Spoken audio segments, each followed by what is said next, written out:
افسوس ہے آج اس امت پر کہ اس آمینہ کے لال کے میلاد منانے پر لڑائی جھگڑے ہوتے ہیں. یار یہ کوئی میلاد منانے پر بھی لڑائی جھگڑے ہونے چاہیے؟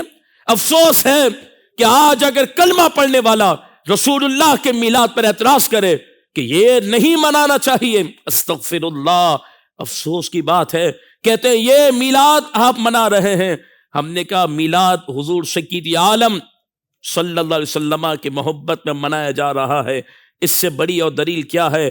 آپ اٹھا کر بخاری شریف پڑھیں، کتابیں پڑھیں، بخاری کی شروحات پڑھیں. ابو لہب جو حضور کا چچا ہے رشتے میں، وہ رسول اللہ کی آمد پر بھتیجا سمجھ کے اپنی کنیز کو آزاد کرے تو میرا رب عذاب قبر میں اس کے لیے کمی کر دیتا ہے جو حضور کا غلام ہوگا اور رسول اللہ کو اللہ کا محبوب اعظم جان کر میلاد منائے گا.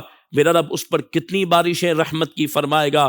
آپ حضرات کو مجھے یہ کہنا ہے، بتائیں جب جسم کے اعضاء اگر الگ گواہی دے رہے ہوں، جسم کے اعضاء انسان کے خلاف گواہی دے رہے ہوں، اس نازک لمحات میں بھی حضور سید عالم صلی اللہ علیہ وسلم ہی کی ذات پاک ہے کہ جو اپنے امتی کی مدد فرمائے گی.